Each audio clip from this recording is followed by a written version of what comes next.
Boa noite aos irmãos, graça e paz. Motivo de nós estarmos na casa do Senhor, motivo de muita alegria. E convidar os irmãos a abrirem suas Bíblias em Marcos capítulo 16, versículo 15. Logo após nós vamos ler também o texto de Mateus, capítulo 28, dos versículos 18, 19 e 20. Primeiro texto de Marcos, capítulo 16, versículo 15.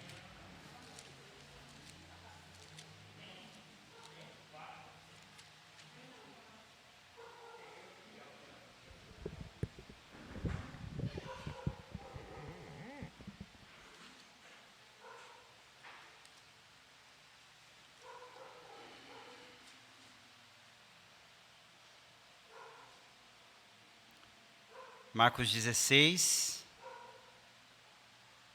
capítulo 16, versículo 15. Vamos ler todos juntos? E disse-lhes Jesus, desculpa irmãos, vamos lá de novo? E disse-lhes, ide por todo o mundo, pregai o evangelho a toda criatura. De novo, ide por todo o mundo e pregai o evangelho a toda criatura. Texto de Mateus, capítulo 28.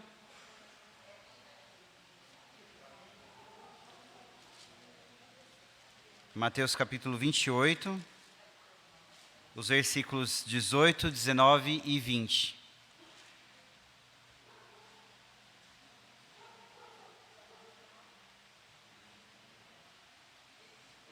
As crianças, a Bel está preparada para contar a história para elas. Se os irmãos quiserem direcionar para levar para a Bel, as crianças. Tem aqui Tá vindo, né?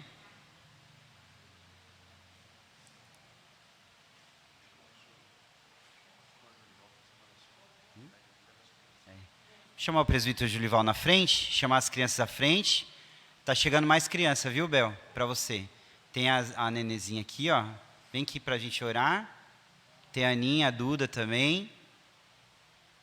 A Bel está preparada para contar uma história bem poderosa da Bíblia do Senhor, né? Da palavra do Senhor para vocês hoje à noite. Daqui a pouco já está chegando mais crianças também, aí os diáconos já direcionam para a Bel, tá? Presbítero Julival, ora pelas crianças, pela Bel também, para que Deus abençoe. Vamos orar?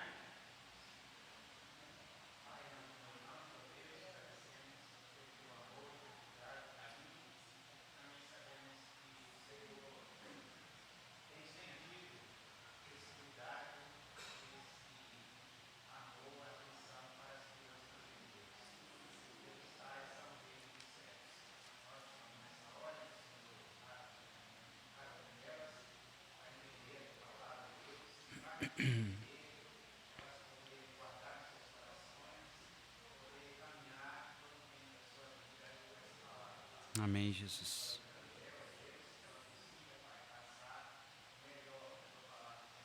Sim, Senhor.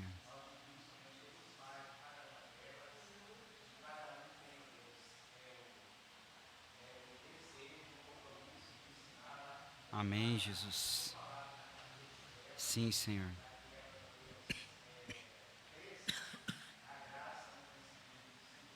Amém, Senhor.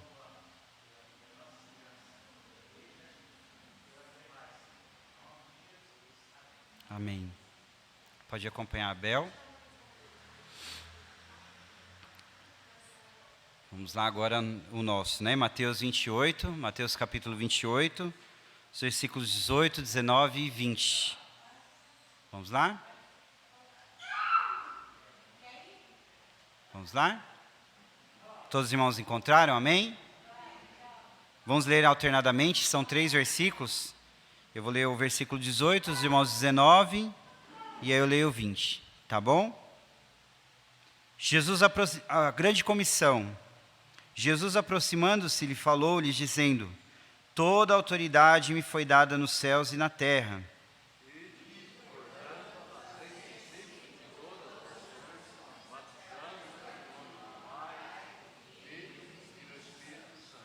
Ensinando-os a guardar todas as coisas que vos tenho ordenado, e eis que estou convosco todos os dias, até a consumação dos séculos.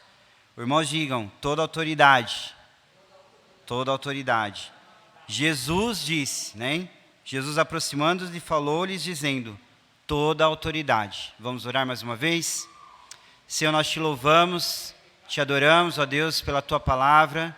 Te louvamos, ó Deus, por esse momento do culto em que nós já adoramos, já louvamos, já confessamos nossos pecados. E agora temos a parte mais importante, a parte que o Senhor fala conosco, ó Deus. E nós abrimos o nosso coração, a nossa mente nessa noite, para que o Senhor fale poderosamente às nossas vidas, Senhor. Que eu seja, Deus, não mesmo um meramente instrumento nas suas mãos, como o Senhor diz na sua palavra, que o Senhor tem o seu tesouro em vaso de barro, que eu me coloque, ó Deus, como vaso nas tuas mãos nessa noite, para ser usado, ó Deus, como instrumento na vida dos meus irmãos, de bênção, ó Deus, de palavra, ó Deus, para edificação da tua igreja nessa noite, em nome de Jesus, amém. Essa semana, ouvindo um podcast do pastor Lucinho Barreto, chamou-me muito a atenção sobre uma palavra que nós muitas vezes ouvimos e muitas vezes almejamos, uma palavra conhecida como avivamento. Todos aqui já ouviram essa palavra, né? Avivamento. Nós, como crentes, oramos, buscamos, assim como houve na Reforma Protestante, que nós lembramos dela no dia 31 de outubro, houve um avivamento, de um retorno à palavra do Senhor, e ali vidas foram edificadas através da mensagem do Evangelho. Nós oramos para que Deus haja na nossa nação, haja nas nações, enviando missionários, para que haja um grande avivamento no nosso mundo, no nosso país principalmente. Oramos por isso. Oramos por um avivamento, primeiramente, de nossas vidas, para que a nossa vida, a nossa alma, o nosso coração venha se encher de ardor pela palavra, de ardor pelo Evangelho do Senhor.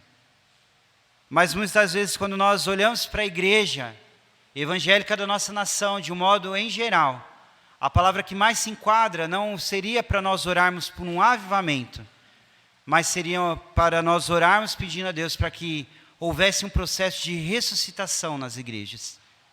Igrejas que estão mortas, igrejas que estão morrendo, igrejas que não há mais escola dominical, igrejas que muitas vezes trocaram o púlpito por um lugar de palco, onde um teatro acontece, onde atores principais, e nós do Cristo Arte entendemos muito bem o que é um ator principal quando nós fazemos uma peça.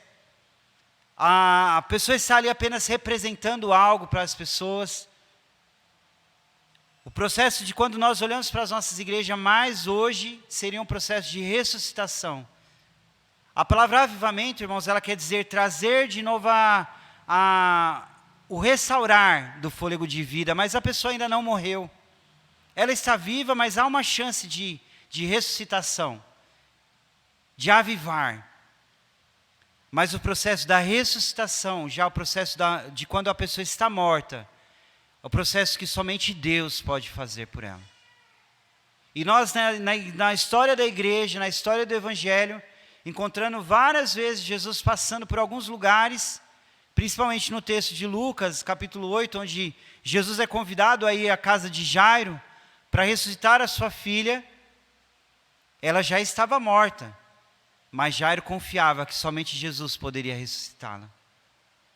Ao olhar para nós, ao olhar para a nossa igreja, qual seria a palavra melhor para nós? Um avivamento ou orarmos por um processo de ressuscitação?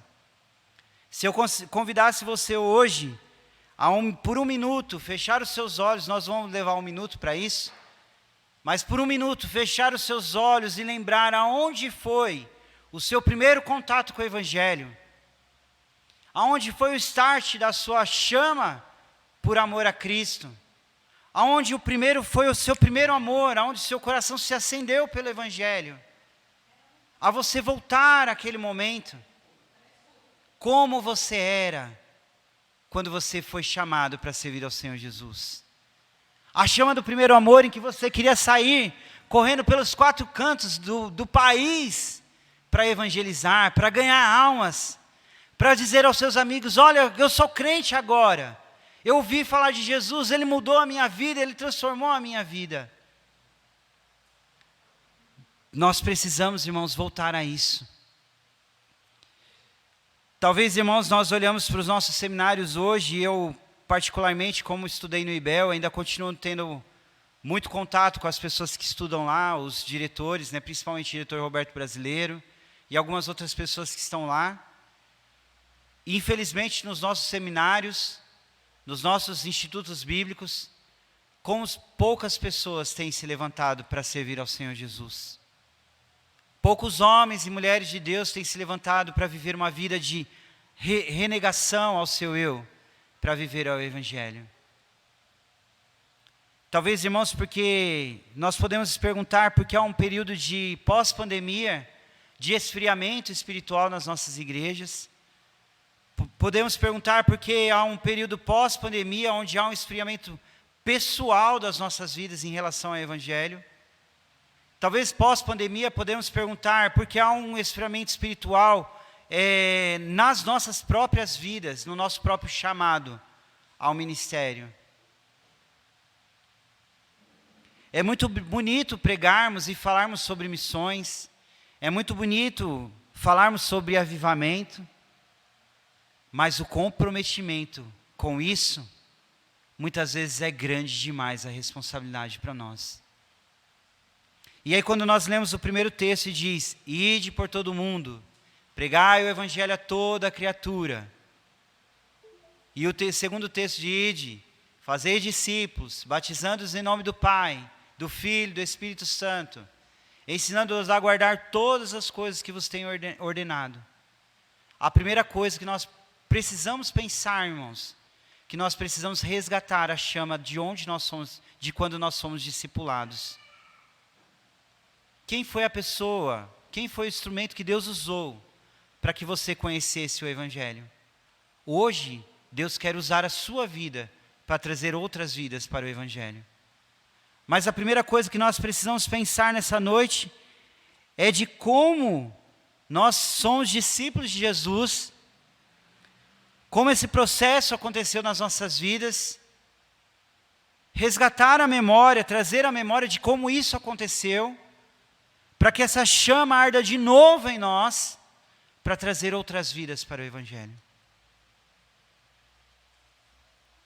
A primeira coisa, irmãos, duas coisas antes de entrar nos pontos do texto, do sermão essa noite, duas coisas que nós precisamos pensar antes disso. A primeira coisa, que quando nós fomos despertados ao Evangelho, fomos despertados porque a ordem do Evangelho é dada por Jesus. Ele tem toda a autoridade. Ele é o Rei dos Reis, Ele é o Senhor dos Senhores. Ele é o nome do qual todo joelho um dia se dobrará. Ele é o Senhor da igreja, Ele é o Senhor que passeia no meio da igreja. Como está escrito lá em Efésios, capítulo 2. Ele passeia no meio da sua igreja. O Senhor Jesus é o Senhor do reino, Ele tem toda a autoridade. Ele tem os seus eleitos, Ele tem os seus escolhidos. Ele tem a forma, a maneira de que os seus escolhidos vão ser trazidos para o reino. E trazidos através da pregação do Evangelho. Um dia alguém pregou para nós. E Deus quer usar a nossa vida para trazer outros. A segunda coisa que nós precisamos pensar, não somente de quem é a autoridade do Evangelho, que a autoridade do Evangelho é do Senhor Jesus, Ele tem toda a autoridade, mas é entender se no processo do discipulado, realmente, verdadeiramente, nós somos feitos discípulos. Se nós entendemos que nós somos discípulos, nós entendemos que nós somos chamados, que quem deu toda a autoridade para pregarmos o Evangelho foi o Senhor Jesus. Mas isso acontece se nós realmente entendemos que nós somos discípulos. Só cumpre a ordem do Senhor Jesus, do ide, fazei discípulos, quem já foi discípulo. Quem já passou pelo processo do discipulado. E o processo do discipulado é um processo, irmãos, que é um processo doloroso. É um processo que não é fácil. É um processo que de transformação, conforme o Espírito Santo de Deus proporciona. O ide do Senhor Jesus faz de nós discípulos primeiro. Só pode pregar o evangelho discípulo, para fazer outros discípulos. Existe uma frase do G12, que eu não sou a favor do G12, tá? Não me entendam mal. Mas existe uma frase muito preciosa dentro do G12. Não sei quantos conhecem o G12, né? É uma metodologia de alcançar vidas para o evangelho. Mas existe uma frase que faz muito sentido quando nós olhamos para Jesus. Que ovelha gera ovelha. Discípulo gera discípulo. O mestre fez discípulos. Mas os discípulos só foram feitos porque Jesus se tornou servo antes. Jesus mostrou o serviço. Jesus mostrou o caminho do discipulado. Jesus curou pessoas enfermas. Jesus evangelizou pessoas. Amou pessoas, cuidou de pessoas. Jesus repreendeu demônios. Antes de tudo, Jesus foi servo. Ele foi submisso à vontade de Deus Pai. E nós só podemos sermos discípulos se nós entendermos esse processo do discipulado. Existem pessoas que acham que são discípulos e querem trazer outros discípulos. E muitas vezes acabamos nesse discipulado quebrando o caminho do discipulado e pessoas vão desanimando, se esfriando na fé. Porque talvez não foi um verdadeiro discípulo que te trouxe até o Senhor Jesus. Ovelha gera ovelha. Discípulos fazem discípulos. E o Senhor Jesus, Ele desceu de toda a sua glória, de toda a sua sabedoria, para conversar conosco na linguagem mais popular, que era o grego koiné da época. Quando nós olhamos para Portugal, e lá tem o português da língua original, e hoje, conversando com uma pessoa portuguesa, né? Era uma mulher. A gente vê o sotaque, e a gente vê quando nós fomos colonizados pelos portugueses, o quanto nós perdemos da nossa língua o quê? Materna, não é? Nosso português hoje é o português brasileirado. Português qualquer coisa, a gíria. Jesus se esvaziou de toda a sua glória, de toda a sua sabedoria para conversar conosco na linguagem mais popular. Na linguagem que nós poderíamos compreender. Discípulo faz discípulo. Mas nós precisamos entender, irmãos, que só é discípulo. Só cumpre o ID do Senhor Jesus o discípulo, que entendeu que precisa negar-se a si mesmo. O caminho do discipulado, irmãos, não é fazer a minha própria vontade, não é o meu querer, não é o consertar as coisas da minha forma, não é o que eu quero ter, o que eu possuo, quem eu sou, eu deixo de ser, não importa. Precisamos negar a si mesmos, a nós mesmos. Lucas capítulo 9, versículo 23, vamos abrir lá? Texto muito conhecido nosso, né? Também.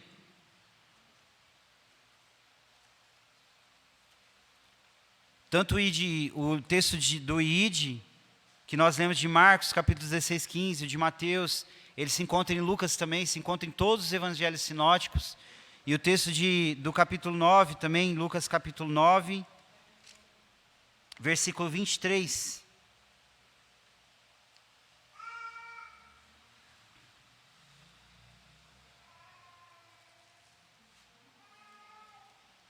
Após a confissão de Pedro, Jesus está ali predizendo os seus momentos de morte, de angústia.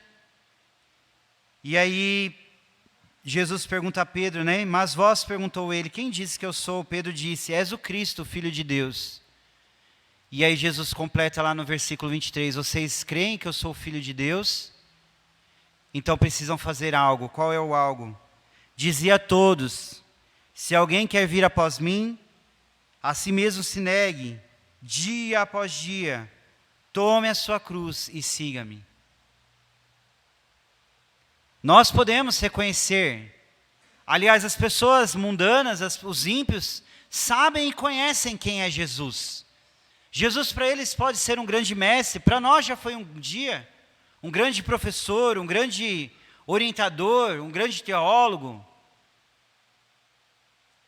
Pedro responde para Jesus: e vós, quem disse que eu sou? Tu és o Cristo, o Filho do Deus vivo. Você compreendeu isso, Pedro? Então tome a sua cruz, negue-se a si mesmo, tome a sua cruz dia após dia e siga-me. A vida do discípulo que cumpre o ID do Senhor Jesus, que é verdadeiramente discípulo, só pode acontecer se ele tem uma abnegação do seu eu, da sua própria vontade, do se esvaziar, como o próprio Jesus fez. Se esvaziou de toda a sua glória, de toda a sua sabedoria, para descer até nós em forma de servo. Hoje, falando na classe dos jovens sobre servo, Tiago, da carta de Tiago, irmão de Jesus, meio-irmão de Jesus, ele inicia a sua carta lá no capítulo 1, versículo 1, dizendo: Tiago, servo. Tiago, servo. E aí eu fiquei pensando, isso doeu meu coração essa semana, porque eu fiquei pensando, Tiago, servo. Tiago era irmão de Jesus, ou meio-irmão, porque Jesus era filho de Maria, Virgem Maria, concebida pelo Espírito Santo. Mas por ser meio-irmão de Jesus, ele tinha todas as razões para se ensoberbecer, para se colocar acima das outras pessoas e dizer: eu sou Tiago, irmão de Jesus. Vocês precisam ouvir o que eu estou dizendo. Eu estou mandando vocês fazer isso. Ele tinha ou não tinha motivo para soberba, para orgulho? Tinha, muito, porque ele é irmão de Jesus. E aí Tiago abre a sua carta dizendo: Tiago, servo. E aí quando a palavra servo pesa para nós, é o escravo do escravo, é a palavra doulos no grego. É o servo do servo, todo empregado, todo criado, todo escravo, tinha um outro escravo que o ajudava no dever, no cumprimento das suas funções. Se nós queremos fazer missões, queremos cumprir o ID, queremos trazer pessoas para o Evangelho, mas não entendemos que nós precisamos largar a nossa própria vida. É ser o servo do servo, menos do que nada. Talvez aquele que menos tem importância.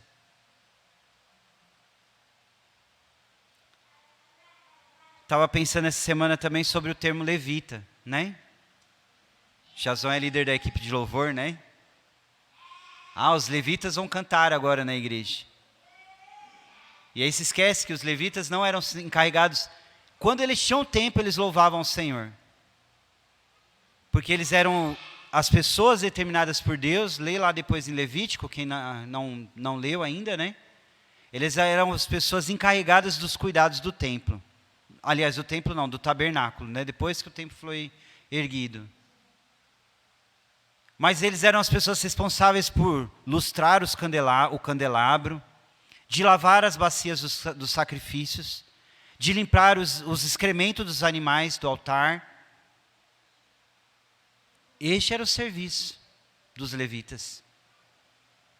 Quantas pessoas hoje querem ser levitas, mas querem somente louvar, adorar, fazer a parte mais bonita, né? Mais gostosa do culto. E é uma bênção, é uma honra, é um privilégio. Mas o levita não faz só isso. O levita, quando tinha tempo, ele fazia outras coisas. Aliás, ele louvava ao Senhor. Até os excrementos dos animais que tinha, antes de sacrificar no altar, tinha que limpar os animais, era o levita que fazia. O sacerdote não punha a mão, porque senão ele se tornava impuro. Não poderia oferecer o sacrifício no lugar do povo. Quantas pessoas hoje, na nossa nação, no nosso país, querendo ser levitas, mas procurando os melhores lugares na igreja. A vida do discípulo é negar-se a si mesmo. É ser o servo do servo. Talvez aquele que trabalha atrás das câmeras, atrás dos bastidores do culto. Os intercessores que oram pelas almas que vão ser alcançadas no culto. Estes são os verdadeiros levitas. Que entenderam que precisam abrir mão do seu eu. Tudo bem, Luiz? Precisam abrir mão do seu eu abrir mão da sua vontade. Mas não somente isso, irmãos, no mesmo texto de Lucas, capítulo 9, versículo 23, o texto diz que o ide do Senhor Jesus para o discípulo que reconhece que é discípulo, precisa aguentar o fardo. Que difícil essa palavra, né? Aguentar o fardo. Tomar a cruz dia após dia é aguentar o fardo. Tomar o fardo por causa do Evangelho. Por quantas vezes você no seu serviço, no seu trabalho, é discriminado por ser evangélico? O seu fardo está pesado? A sua cruz está pesada? Quantas vezes você precisa suportar o fardo? Suportar o fardo é tomar a cruz. Qual é a sua cruz? Qual é a cruz que você precisa abrir mão? Aliás, tomar sobre si, abrir mão não, abrir mão do eu, né? Mas tomar a sua cruz para carregar. O seu fardo, o seu peso. O seu fardo, as suas dificuldades para servir ao Senhor. Tomar a sua cruz dia após dia. É todos os dias. Tiago, escrevendo a carta, no primeiro capítulo, no capítulo 1, ele vai dizer também sobre as provações, as dificuldades do crente. E ele vai dizer uma das coisas que nós devemos ter mais motivos de alegria. Não são nos momentos de alegria, são nos momentos das nossas provações. Nos momentos da nossa dificuldade. Porque se nós passamos por provações, elas testificam que realmente, verdadeiramente, nós somos discípulos de Cristo. Quando nós nos alegramos e entendemos que a aprovação veio feita para nos aprovar, para nos levar para mais perto de Deus, nós somos reconhecidos que somos verdadeiramente discípulos. Agora, quando passamos pela aprovação, murmurando, reclamando, como o povo de Israel no deserto, nós ainda não compreendemos o que é ser discípulo. Não entendemos ainda o que é tomar a nossa cruz dia após dia, para tomar o nosso fardo, porque Ele nos aproxima para mais perto de Deus. O próprio Paulo, escrevendo a carta, diz que foi-lhe posto um espinho na carne, para que ele não se ensoberbecesse. Talvez até as nossas provações, as nossas dificuldades, são colocadas pelo próprio Deus, para que nós não venhamos a nos orgulhar, a nos ensoberbecer, para nos manter humildes diante da presença do Senhor. E nós muitas vezes no momento da aprovação não enxergamos isso, não entendemos. Mas são elas que testificam que nós verdadeiramente somos filhos de Deus. Porque o filho que não é corrigido pelo pai, que não passa por dificuldade, que não passa por provação, não é filho. Elas testificam que nós somos filhos de Deus. Se você tem negado seu eu, se você tem passado por provações, por dificuldades, isso tem testificado que você é filho.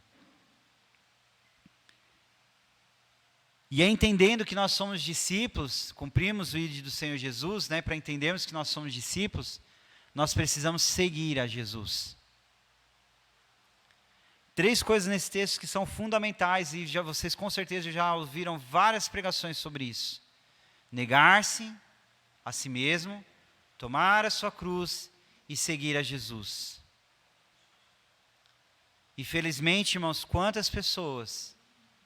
E conversando com os meus amigos do IBEL, meus amigos irmãos do IBEL, no Instituto Bíblico Eduardo Lani, de onde todos os anos saem missionários, embora agora bem poucos, mais poucos do que na minha época, né? Onde minha classe tinha quase 50 alunos, se formaram apenas 48, mas tinha quase 50 alunos que foram para missões. E a gente não entende porque as pessoas têm se esfriado. Porque elas não têm seguido a Jesus. Elas não têm seguido o Rei dos Reis, Senhor dos Senhores. Elas não têm seguido o Cristo da coroa de espinhos que sofreu e pagou o preço por nós. O derramar do sangue. Muitas querem um evangelho fácil, um evangelho onde não há comprometimento, um evangelho onde eu posso chegar no culto um pouquinho atrasado e sair um pouquinho antes do culto acabar, ninguém precisa saber quem eu sou na igreja. Um evangelho que não precisa ser tão crente assim como todo mundo fala. Eu posso viver um pouquinho de Deus no domingo, um pouquinho no mundo, e está tudo muito bem. Brincando com o meu pecado, brincando com a minha iniquidade todos os dias, está muito fácil esse tipo de evangelho. E a gente esquece que Jesus fala, vem e segue-me. Nega a si mesmo, toma a sua cruz e segue-me. Certa vez foi trazida diante de Jesus uma mulher adúltera. Talvez você já ouviu várias pregações nesse texto também chamando essa mulher de prostituta, enquanto ela não era prostituta. A Bíblia fala que ela era uma mulher adúltera. Ou seja, ela tinha ficado, ou ela era casada, ou ela ficou com alguém casado, né? Algum comprometido. E trazem essa mulher adúltera e jogam aos pés de Jesus, lançam ela aos pés de Jesus e dizem, mestre, eram conhecedores do evangelho, eram judeus, praticantes da lei. Como Tiago escreve lá a carta para judeus cristãos que conheciam a lei, mas não praticavam. Mestre, essa mulher, a lei diz que ela deve morrer apedrejada. Ela é adúltera. E talvez até o homem, né, os historiadores, algumas pessoas comentam, né, até o homem que pecou com aquela mulher estava ali no meio também. Porque a mulher ela tinha um lugar de menos valor na sociedade. Mestre, essa mulher foi pega em adultério, ela merece morrer. Vamos apedrejá-la até a morte. Jesus não diz uma só palavra. Ele apenas pega e começa a escrever na areia. Alguns comentaristas chegam a dizer que Jesus ali estava escrevendo o decálogo dos 10 mandamentos. Não matarás, aliás, não terão outros deuses além de mim. Não matarás, não adulterarás, não furtarás. Nós não sabemos se realmente foi isso. Mas o que Jesus escreveu na areia, certamente tocou o coração daqueles homens, porque nenhuma palavra saiu da boca de Jesus para aqueles homens. Ele apenas escreveu. E a Bíblia diz que um a um foram soltando as suas pedras e se retiraram. Ficou apenas quem? Jesus e a mulher. E aí você consegue contemplar a mulher chorando, ajoelhada diante de Jesus. Provavelmente tinha, talvez, levado algumas surras, né? No meio do caminho. Jesus ergue os olhos para aquela mulher e diz, mulher, onde estão os teus acusadores? Nenhum, Senhor. Jesus fala para ela, vai e não peques mais. A Bíblia vai contar, irmãos, que depois muitas outras pessoas foram alcançadas por Jesus assim. E seguiram a Jesus por isso. Negar-se a si mesmo, tomar a sua cruz e seguir a Jesus. Quando nós somos verdadeiramente discípulos, entendemos a verdade do Evangelho, nós não seguimos pastores, embora amamos nosso pastor, nós não seguimos pastores, nós não seguimos líderes, mas nós seguimos a Jesus. Ele é o padrão, Ele é o modelo, Ele é a referência do Evangelho. Ele é a verdade, e verdade de Deus para nós. Deus constituiu líderes, sim, para reger a igreja, para direcionar o povo de Deus na adoração. Mas nós primeiramente temos que entender que nós seguimos a Jesus. Ele que morreu por mim. Ele pagou o preço.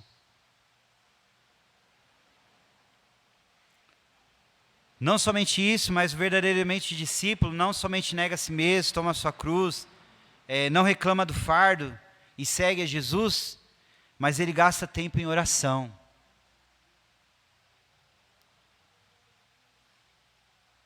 Mateus capítulo 6, versículo 36, 33. Aliás, todo o capítulo 6, capítulos 5, 6 e 7, o Sermão do Monte, vai nos dar os padrões morais, éticos e religiosos que Jesus deixou conforme a lei ali no Sermão do Monte. Inclusive as bem-aventuranças estão lá. E aí quando nós lemos Mateus capítulo 6, versículo 33, nós precisamos entender que discípulo gasta tempo em oração. E essa oração com quem? Com quem? Para quem? Com Deus. Entra no teu quarto, fecha a tua porta e ora a teu Pai que está em secreto, e Ele que vem em secreto te recompensará.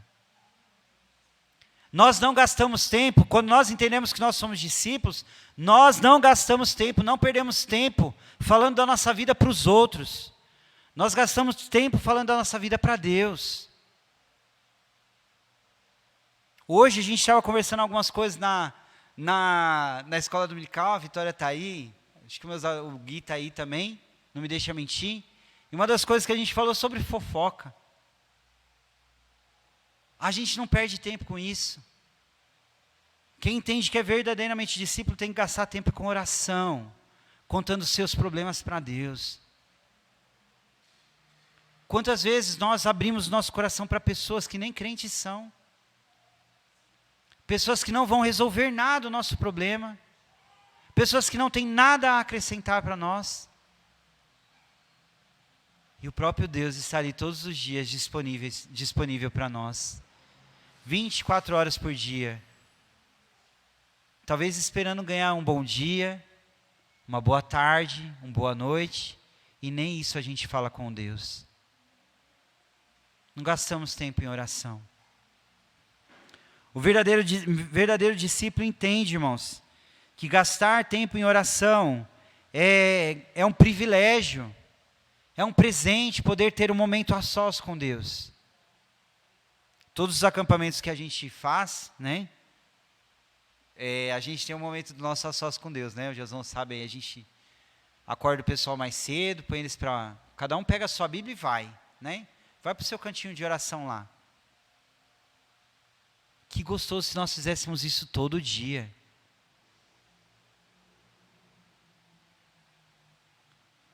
O nosso tempo com Deus, irmãos, tem que ser prioridade para nós. Prioridade para a nossa família. Prioridade para os filhos. Prioridade para os pais.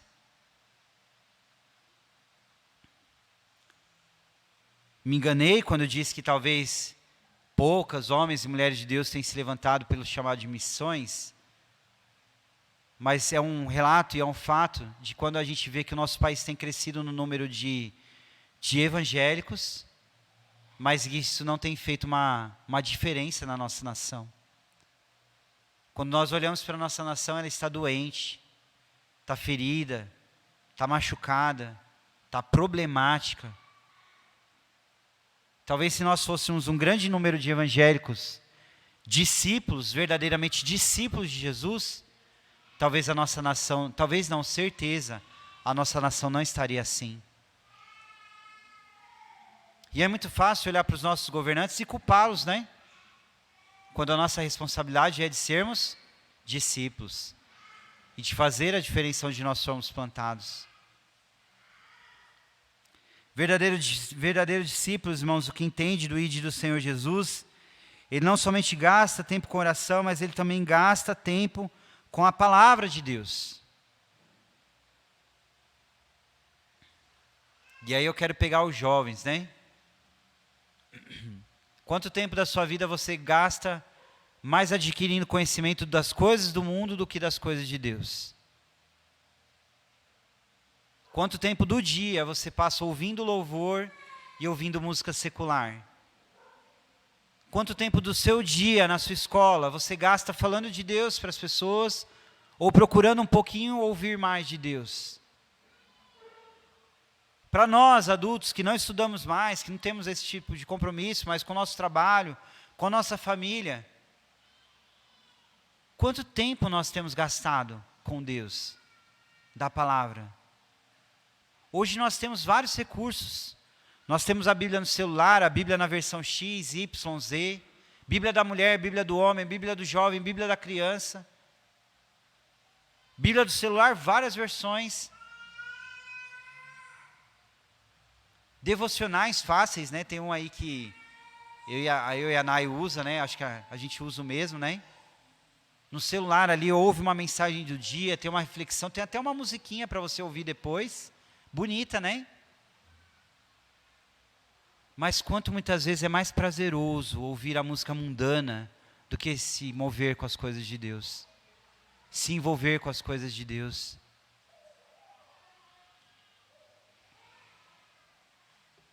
Primeira Timóteo capítulo 12, capítulo 4, versículo 12, queria pedir para o irmão abrir para ler para nós. 1 Timóteo capítulo 4, versículo 12. 2 Timóteo 3, 16 e 17, outro irmão abre para mim.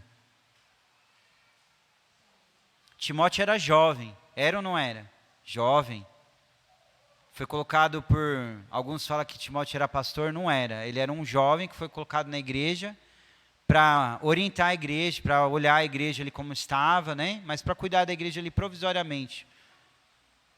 E ele era um jovem, tentado por todas as cobiças que um jovem é tentado. E aí Paulo vai escrever para ele algumas recomendações, né? 1 Timóteo capítulo 4, versículo 12.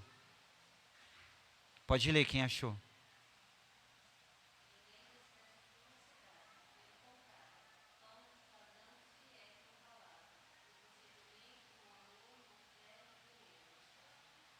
Jovem, torna-te padrão de quem? Da igreja, dos fiéis. Torna-te modelo, exemplo. Baseado no exemplo de Cristo, torna-te padrão. E o primeiro padrão dos fiéis tem que ser aonde? Na palavra. Depois no procedimento, na fé e na pureza. Que bênção, irmão, se nós estivéssemos impactados por essa palavra. Já parou para pensar? Já parou para pensar quando você vem à igreja, você teve toda a sua vida durante a semana, né? Suas dificuldades lá, o Obed, todo o trabalho dele lá na semana. E aí quando a gente vem para a igreja, você já parou para pensar como o irmão te vê? Como o irmão enxerga a Nilda, como o irmão enxerga cada um de nós? Como está o nosso rosto, como está a nossa fisionomia? O que importa, irmãos, que nós devemos nos apresentar como Deus, para Deus, como padrão dos fiéis. Não importa, infelizmente, irmãos, a palavra é dura até para mim, mas não importa se eu tive uma semana boa ou ruim, o meu dever como discípulo é ser padrão dos fiéis.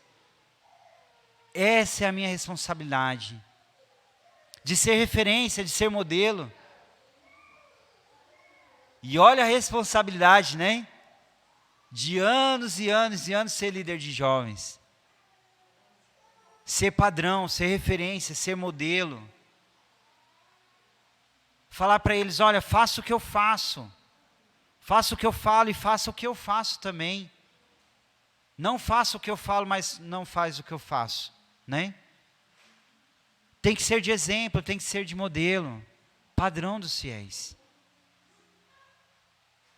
Outro irmão que achou, 2 Timóteo capítulo 3, versículos 16 e 17. Gastar tempo na palavra, irmãos, faz nos entender que a palavra é útil para algumas coisas na nossa vida. Leia aí para nós, quem achou?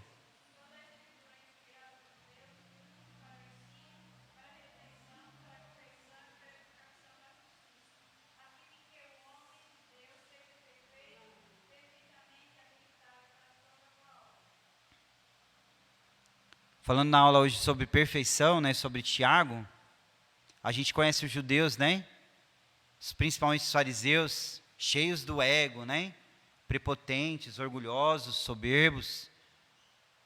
O fariseu olha, está lá, se apresenta diante de Deus, sobe com o publicano para orar, o desejo dos dois era o mesmo, era de fazer oração. E ele vai lá no templo e olha, sobe ao céu, né? Olhos ao céu.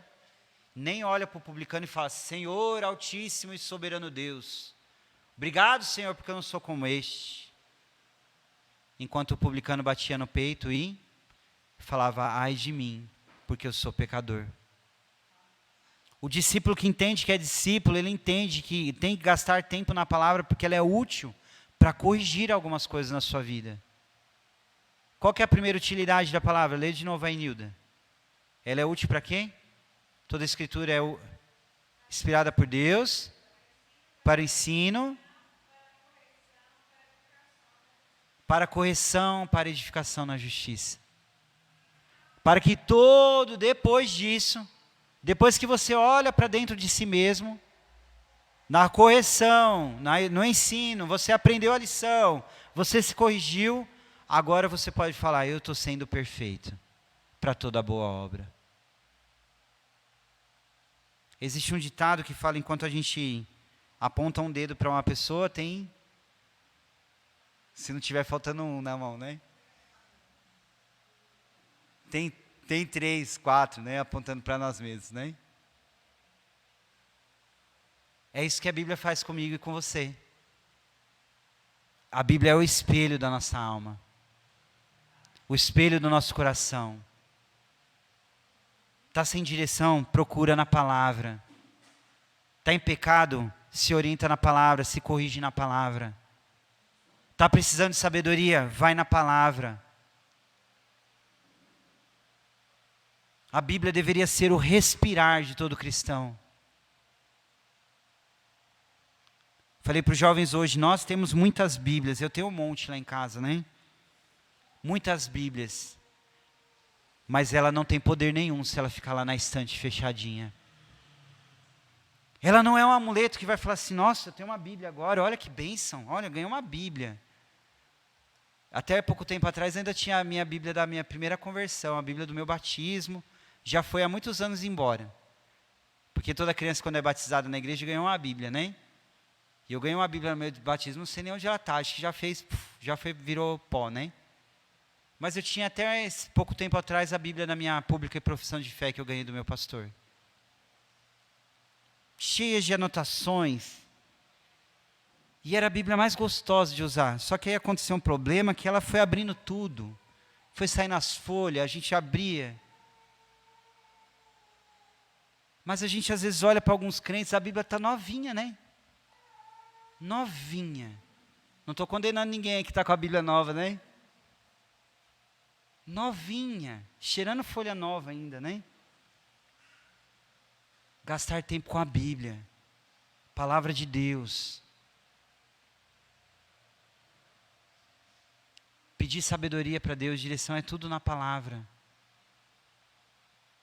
É muito bom a gente ser, e Tiago vai falar sobre isso lá no capítulo 5, sobre nós procurarmos aconselhamento, confessar os nossos pecados uns aos outros, para sermos curados. Isso é muito bom, é muito gostoso e é bênção para a nossa vida.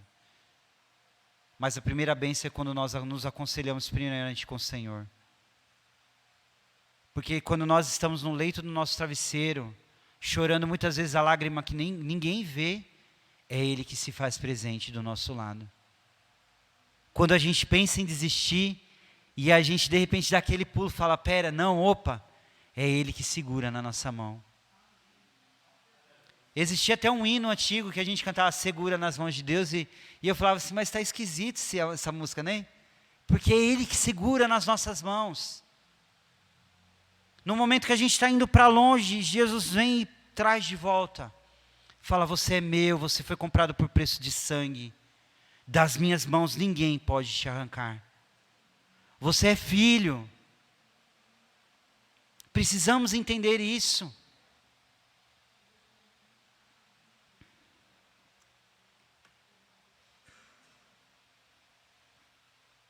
Essa reflexão ela é válida, irmãos, quando nós olhamos para dentro de nós e pensamos realmente, será que eu sou verdadeiramente discípulo do Senhor?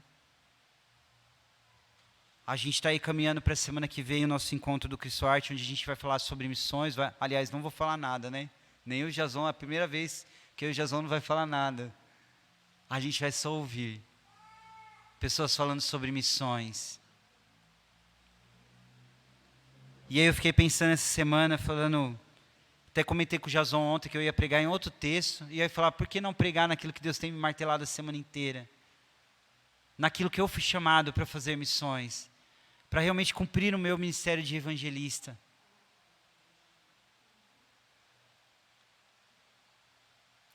Fazer a reflexão, Senhor, será que eu já fui discipulado o suficiente para fazer outros discípulos? Ide, fazei discípulos. Ovelha gera ovelha. Discípulo gera discípulo. Mas só faz se é verdadeiramente discípulo. O texto de Mateus capítulo 28, versículo 19, principalmente 19, finalzinho vai dizer assim: ensinando-os a guardar tudo que vos tenho Quem ordenou? Quando a gente estuda português, a gente faz sempre a pergunta do sujeito, né, do texto, né? Quem que ordena? Quem deu a missão? Quem deu o id? Jesus. É aquele que tem toda a autoridade. Ele nos deu um mandamento, ele nos deu uma ordem. Ensinando-os a guardar tudo que vos tenho ordenado. É uma ordem, não é uma opção. Jesus não nos chama a um evangelho sem comprometimento. Jesus nos chama ao comprometimento da ordem. Eu preciso me comprometer. E para ensinar as pessoas a guardar a palavra de Deus, o que eu tenho que fazer primeiro? Vaso vazio não fala para falar vaso vazio. Só fala para quem é cheio do Espírito Santo de Deus, né? Tem que estar cheio. Se você tem guardado os mandamentos, como você vai ensinar uma pessoa a ser crente se você não tem sido crente? Como você vai ensinar uma pessoa a ser discípulo se não tem sido discípulo? Como você vai ensinar uma pessoa a guardar os mandamentos que Jesus tem ordenado se você não tem guardado os mandamentos? Essa é a reflexão para nós do ID do Senhor Jesus. E aí, para nós encerrarmos e relembrar algumas coisas, né? Para fazer o ID, para cumprir o discipulado, nós precisamos sermos discípulos. Entender que nós precisamos negarmos a nós mesmos. Não reclamar do fardo que Ele nos deu. Difícil, não é isso, né? Como a gente murmura e reclama. Estou falando de mim também, viu? 2 semanas aí na prova e a gente já fica, né? Já fica, né? Porque eu, Senhor, né? Como se fosse melhor do que qualquer um, né? Não reclamar do nosso fardo. Seguir a Jesus. Ele é o padrão, Ele é o modelo, Ele é a referência do reino. Gastar tempo orando. Gastar tempo na oração. Orando por você, orando por todos que estão ao seu redor. Orando pela igreja do Senhor na face da terra. Pelos missionários e missionárias do Senhor que estão espalhados aí. Muitos deles nas cadeias, muitos deles mortos por causa do Evangelho. Mártires do Evangelho. Gastando tempo na palavra, estudando a palavra, comendo a palavra de Deus. É isso que vai testificar que nós somos verdadeiramente discípulos do Senhor. E eu queria encerrar esse sermão dizendo assim que quando nós somos verdadeiramente discípulos, a gente não se preocupa. A gente não se preocupa, né? Falei que nem o Cebolinha agora, né? A gente não se preocupa quando a gente sai para evangelizar. A gente não tem medo. Pelo contrário, a gente se torna corajoso. Porque todo aquele que deu toda a autoridade, Ele está conosco. Não importa onde eu vou evangelizar. Cristo está comigo. Quando a gente dava o café para os moradores de rua, a gente ia num lugar lá onde tinha...